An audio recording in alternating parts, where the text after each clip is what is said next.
Hello, my name is Raúl Guillermo. I'm from Peru. I've been living in France for already 6 years, and my Instagram is Raúl Guillermo with double O at the end.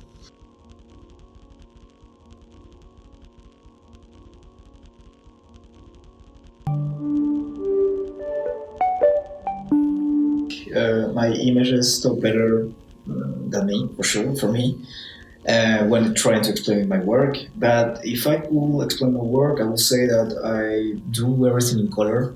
I rarely shoot black and white. I'm trying to shoot more analog photography in order to have like a better process, a slower process. Yes, I've been trying to do the C printing, for example, like the print from the negative. Also, for the work I'm doing, I like to do some research. I think it's important to know at least some things before you're going to like shoot a subject. But of course, at the end, when you're there, you don't know like like things don't go like the way you expected. And also, right now, this stage, or let's say, yeah, at this stage, I've been shooting from really close. I mean, it's more like a detail thing. I like showing a part of someone or somewhere that represents this place, or sometimes can confuse like the observer, like say, oh, what is this, or where is this? So yeah, I'm also I think I'm trying to exercise right now my portrait photography. That is something I don't exercise so much, but I think I like the idea of being a bit uncomfortable or trying to like manage a situation that I'm usually not used to. So for me, it's really exciting to, let's say, try to do new things with this medium. In the long term, my motivation is to live out of my work, out of photography, and also like the idea of helping others to achieve their artistic goals. I would say also that what keeps me motivated is just to discover new ways of photography or art. I also curious about how people are doing today with current photography. Let's say how people are presenting books or creating them, how like exhibitions are going now. What's like the new path for photography, and one of the things is to create. One of the motivation is to create visual poetry and to put in the world like the pictures I would like to see. My inspiration comes from different, let's say, sources, and I think the most important for me is music. For me, a good song needs to have like a good balance, a good structure, a good rhythm, a good tempo. So what I'm trying to do with my photography is also create a good rhythm in order for the let's say the person who's watching it to have a good feeling of it.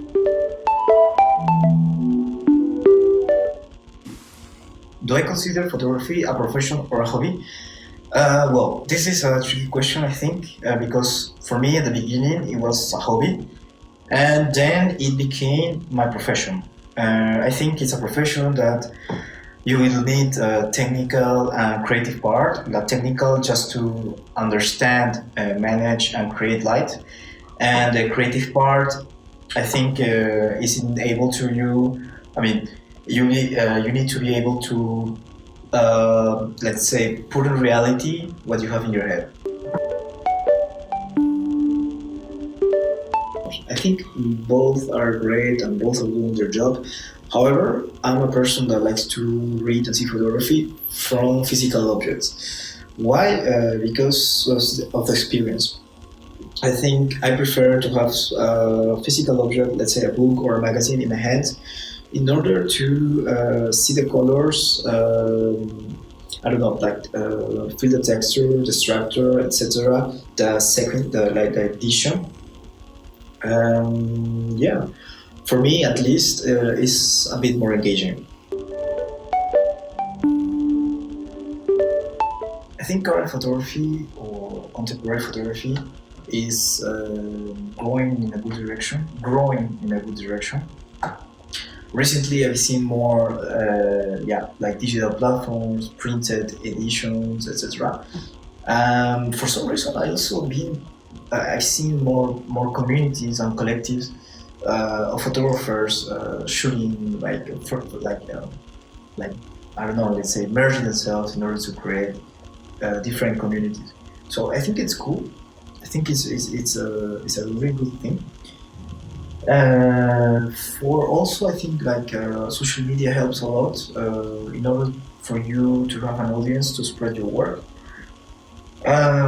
Maybe just one thing I've seen in current photography is that sometimes there is kind of a trend, and you can get a bit lost when you base your content based on likes. I think in order for you to have like an authentic work, you need to be just true to yourself, show what you really want to show, and not what other expects. Actually, when I didn't even know that I was going to be a photographer one day, I went to an exhibition several years ago in Lima, back in Lima, and it struck me a lot. Like really, I got an impact on me. It was from Wolfgang Tillmans. I mean, the size of the prints, the color, etc., the subjects he was, like trying to show, it really, well, yeah, it got a huge impact on me. There's also a photographer that follow that doesn't have, I think I don't have anything in common with him. He's not related to my work, but he's Juan Fosso. He's like a photographer from Cameroon. He's been doing self-portraits. I think like the way he's presenting it, and like his identity, it's amazing. Something that I don't even, I don't know if I will ever try to do something like that. Also, recently I've been following the work of Gregory Halpern. I bought like 2 books of him. I went to his exhibition here in Paris, and I really, like feel like the sequence he chose, like the way he was presenting his work, the way he was like trying to describe a place with his work. For me, it was like really like poetry, just the rhythm. Finally, a photographer that has always been in my head, and he's always there, goes and comes, is Luigi Ghirri. I like it because well, he's already dead, but he's from like 70s, 80s maybe. Just think like coming from a place like well, he's from Italy, and taking the risk of doing this type of work during that period. I think is so something that I respect a lot, and also like these minimalistic landscapes, like the way he's choosing his frames. I really enjoy it. I really like it. So yeah. In the last years, I've been seeing more people trying to do analog photography. I think it's really positive when it's used in a good way, because like we live now in a world that is everything is digital, our phones, everything, and we're constantly seeing images and creating images like every second. So I think with analog photography is more like to step down, come back to basics, let's say, and just be aware of the moment you have in there when you're shooting with an analog camera, and then see the process, and then like seeing your image. And yeah, and also it's let's say a tool that it will allow you to have different results depending on the process you choose. So I think it's really good.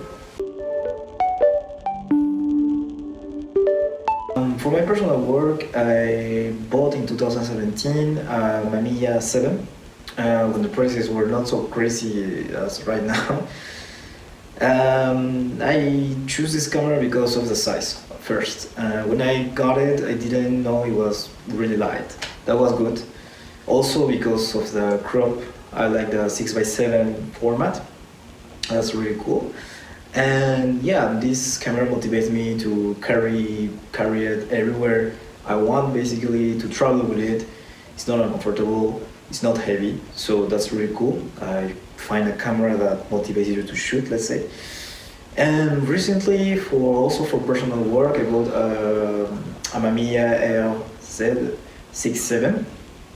This with a 110 millimeter lens. It's great because like it allows you to get close to your subject or person, and yeah, to have the right thing to have a focus on it. Also, for fun, I also take pictures with a Contax T2. This is a compact point and shoot camera. It's not really like a serious. I don't take it so serious when I carry on. It's more for when I go to parties or when I don't know, go to buy some bread.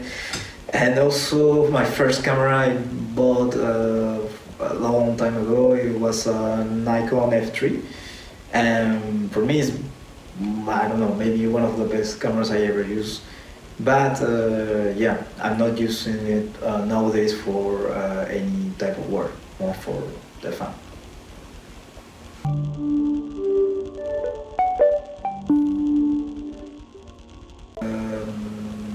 I have my website. It's called it's www.raulguillermo.com.